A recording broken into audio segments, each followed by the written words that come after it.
আল্লাহ তাআলা প্রথম যে আয়াতে কারিমা সূরা জিলজালের মধ্যে আল্লাহ তাআলা বলেছেন, ইজা জুলজিলাতিল আরদু জিলজালাহা, এই জমিন যখন ভূমিকম্পে প্রকম্পিত হবে। এটা কি ভূমিকম্প? এই ভূমিকম্পটা হলো জাগতিক অন্য যে ভূমিকম্প হয় ওটা না, এটা হলো একটা গ্রহ আরেকটা গ্রহের সাথে আঘাত লাগবে। একটা গ্রহের সাথে আরেকটা গ্রহের যখন আঘাত লাগে তখন কি অবস্থা হয়? সব কিছু মেসমার হয়ে যাবে। সুনামির উপরে যদি কোনো সুনামি থাকে এগুলি পর্যন্ত হবে। সমুদ্রের পানি স্থলভাগের উপর দিয়ে প্রবাহিত হয়ে যায়। আপনারা নিশ্চয় 1991 না 90 সালে সুনামি হয়েছে আপনাদের এই অঞ্চলে, 91 সালে, এটা জেনেছেন। এটা তো একটা সাধারণ বিষয়। যখন কিয়ামত আসবে, মূল ভূমিকম্প আসবে, এটা কেমন ভয়ঙ্কর একটা ভূমিকম্প তার একটা ছোট্ট উপমা আপনাদেরকে বলি। পৃথিবীতে হযরত নূহ আলাইহিস সালামের সময় একটা প্লাবন হয়েছিল। এটাকে বলা হয় মহাপ্লাবন।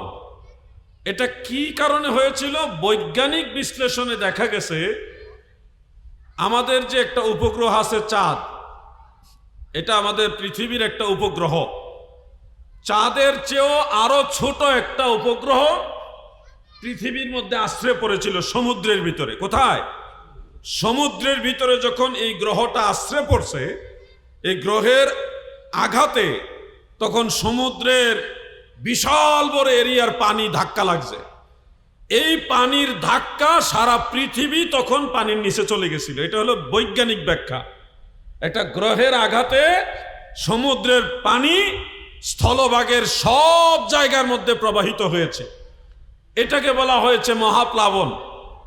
আমরা ইসলামী দৃষ্টিতে দেখেছি হযরত নূহ আলাইহিস সালাম তিনার জাতিকে বারবার সতর্ক করেছেন যে তোমরা আল্লাহকে মানো, আখিরাত বিশ্বাস করো, আল্লাহকে ভয় করো। যদি তোমরা আমার কথা না মানো তাহলে তোমাদের উপরে আল্লাহর গজব নেমে আসবে, তোমরা ধ্বংস হয়ে যাবে। কেউ কথা মানেনি।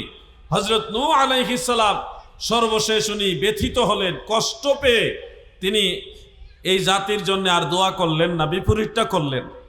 তখন উনি ওনার কওম নিয়ে একটা কিস্তি বানাইছিলেন, নৌকা, বিশাল বড় জাহাজ।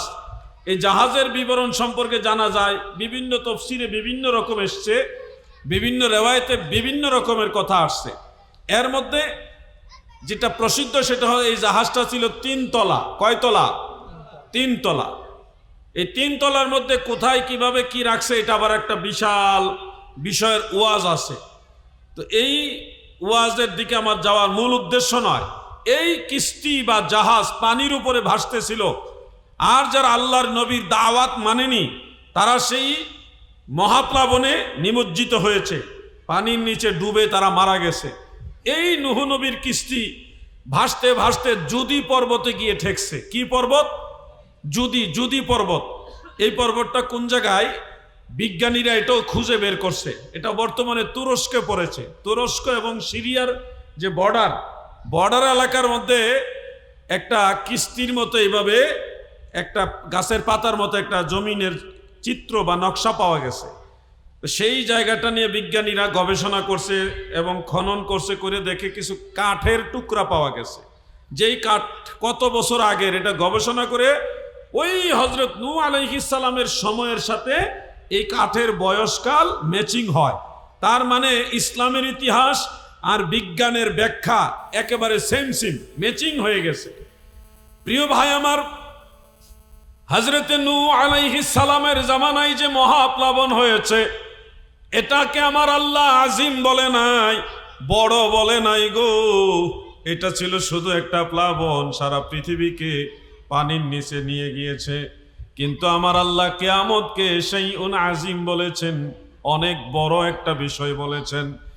আল্লাহর সৃষ্টি জগতে প্রথম আসমানের নিচে যতগুলো গ্রহ উপগ্রহ আছে, সবগুলি গ্রহ উপগ্রহ একটা আরেকটার সাথে আঘাত লাগবে।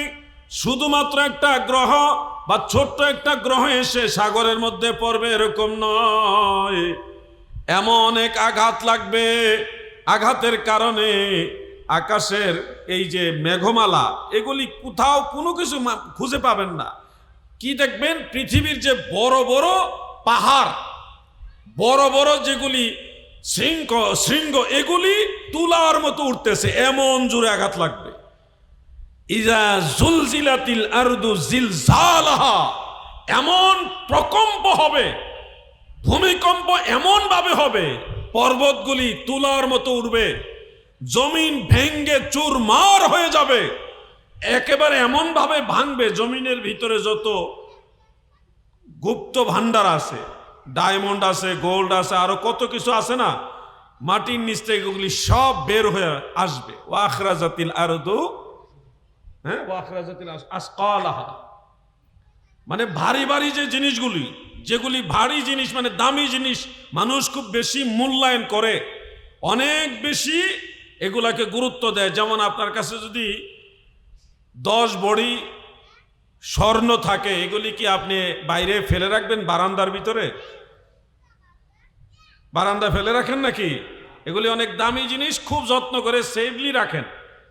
তো এই জমিনের ভিতরে যত দামি জিনিস আছে, ভারী জিনিস আছে, এগুলি নিচের থেকে বের হয়ে আসবে। কিয়ামতের প্রকম্প যখন শুরু হবে, তখন নিচের থেকে ডায়মন্ড বের হয়ে আসবে, আর গোল্ড বের হয়ে আসবে, যত ধনরত্ন ভান্ডার সব মাটির নিচ থেকে বের হয়ে আসবে, মাটিগুলি উদ্গীরণ করে দিবে। বমি করলে যেমন পেটের ভিতর থেকে সব বের হয়ে যায় খাবার, ঠিক তেমনি ভাবে মাটির ভিতরে জমিনের নিচে যত ধরনের ভান্ডার আছে, গুপ্ত ভান্ডার, সব ওই দিন কিয়ামতের দিন আল্লাহর নির্দেশে এগুলি সব বের করে দিবে। এগুলি অটোমেটিক মানুষের পায়ের নিচে আসবে। এদিকে আকাশে মনে করেন তুলার মতো পাহাড় উঠতেছে, আর এদিকে প্রকম্প, ভয়ঙ্কর ভূমিকম্প হচ্ছে, জমিনের সাথে জমিন আঘাত লাগছে, আর এদিকে আপনি এই ডায়মন্ড দেখে এগুলির দিকে ভ্রুক্ষেপ করার মতো সময় আপনার থাকবে না। এমন এক ভয়ানক পরিস্থিতি হবে। আল্লাহর হাবিব নবী সরকারে দু জাহা রহমাতুল লিল আলামিন, আমার দয়াল নবী বলেন, সেদিন স্বর্ণ রূপা আর হীরা মানি মুক্তা এগুলি দেখে মানুষ এই অবস্থায় বলা বলি করবে, আহারে এই জিনিসগুলির জন্য আমি আমার অমুক ভাইকে আঘাত করেছি, এই স্বর্ণের জন্য আমি আমার বাবার সাথে খারাপ ব্যবহার করেছি, মায়ের সাথে খারাপ ব্যবহার করেছি, এই অলংকারের জন্য আমার বোনের সাথে, আমার স্ত্রীর সাথে আমি খারাপ ব্যবহার করেছি। এই সম্পদ, যেই সম্পদ আজকে আমার চোখের সামনে পড়ে আছে, পায়ের নিচে পড়ে আছে, কেউ নিচ্ছে না, সবাই জান বাঁচাইবার জন্য এলোপাথারি দৌড়াচ্ছে। ওয়াকালাল ইনসানু মা লাহা, আরে কি হইল রে, কি হচ্ছে, কি হলো রে, কি হচ্ছে রে, এই চিৎকার মেরে মানুষের শুধু একটাই কথা থাকবে, মা লাহা, ওয়াকালাল ইনসানু মা লাহা, কি হচ্ছে, কি হচ্ছে, পৃথিবীর কি হচ্ছে, এই চিৎকার মেরে মেরে শুধু এটাই বলবে, আর দেখবে সব ধনরত্ন পায়ের নিচে পড়ে আসে, কিন্তু ওগুলো চিন্তা করার মতো সময় তাদের আর থাকবে।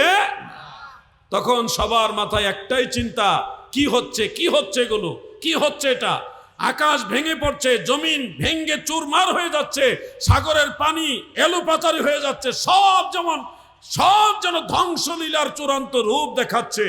এই দৌড়াদৌড়ি করতে করতে এমন একটা অবস্থা। শুনুন, এখন আমি মূল কথাটা আপনাদের বলি। আমার দয়াল নবীজি বলেছেন, আমার প্রিয় নবীজি বলেছেন, কিয়ামত কেন আসবে? একজন সাহাবী জিজ্ঞাসা করেছিল, ইয়া রাসূলুল্লাহ, কিয়ামত কবে হবে? দয়াল নবীজি উত্তরে বললেন, তুমি কিয়ামতের জন্য কি সংগ্রহ করেছো? কিয়ামতের জন্য কি সংগ্রহ করেছো? তখন নবীজি সাল্লাল্লাহু আলাইহি ওয়াসাল্লাম ওই সাহাবীকে কিয়ামতের সম্পর্কে কিছু আলামত বললেন। যখন এই দেখবে তখন কিয়ামতের জন্য অপেক্ষা করবে, যখন ওই দেখবে তখন কিয়ামতের জন্য অপেক্ষা করবে। এবার শুনুন, কিয়ামতের আগে যে জিনিসগুলো ঘটার কথা, এই দুই একটা কথা আমি আপনাদের বলি। এই জিনিসগুলো ঘটলে বুঝে নিতে হবে কিয়ামত একেবারে কাছাকাছি চলে আসছে। এর মধ্যে একটা কারণ, সেটা হলো সুদ এবং ঘুষের লেনদেন ব্যাপকভাবে বাড়বে।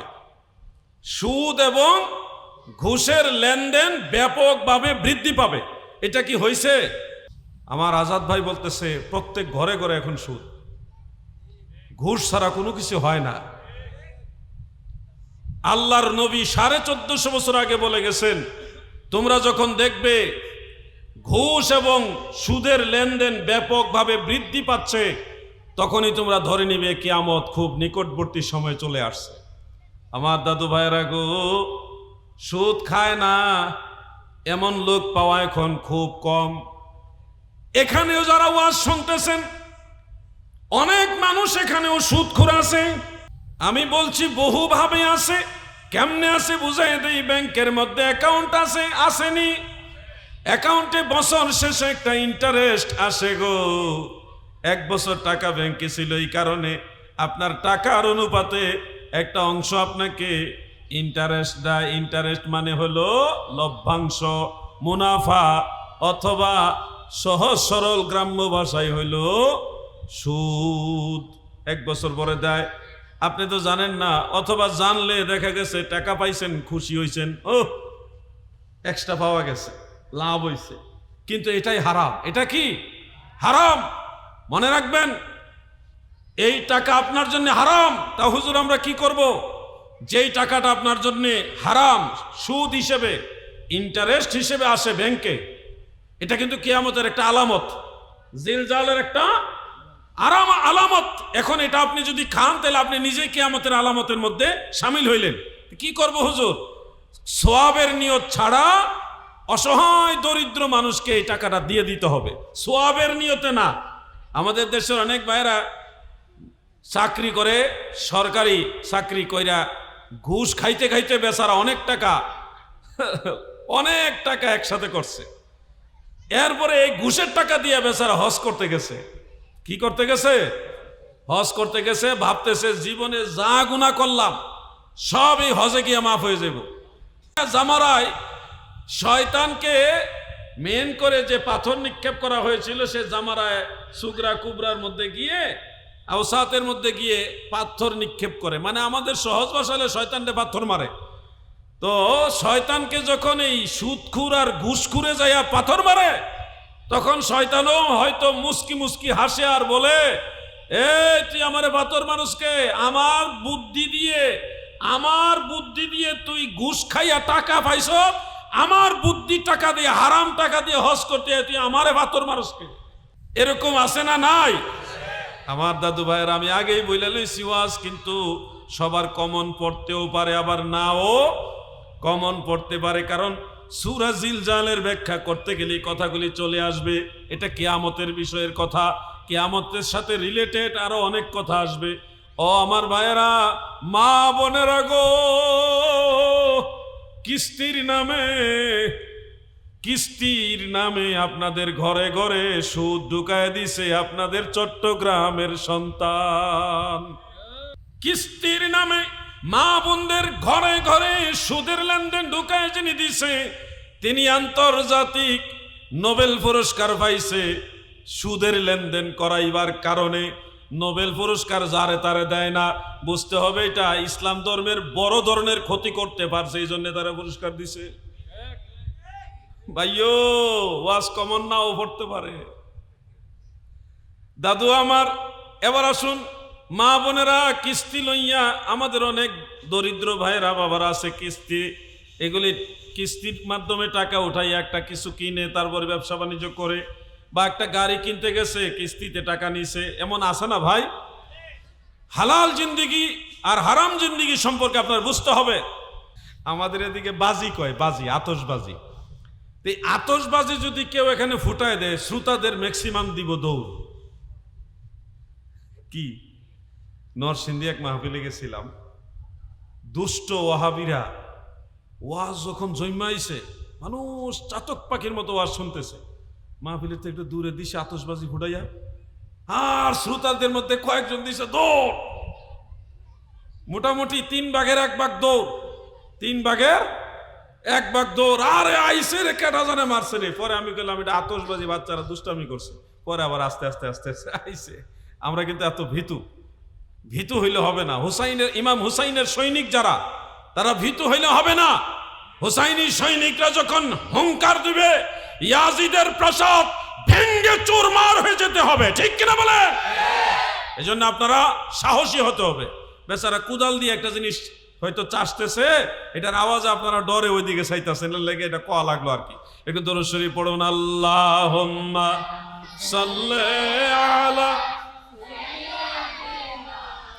মাওলানা মুহাম্মদ ওয়া আলা, আহা মাশাআল্লাহ, মাওলানা।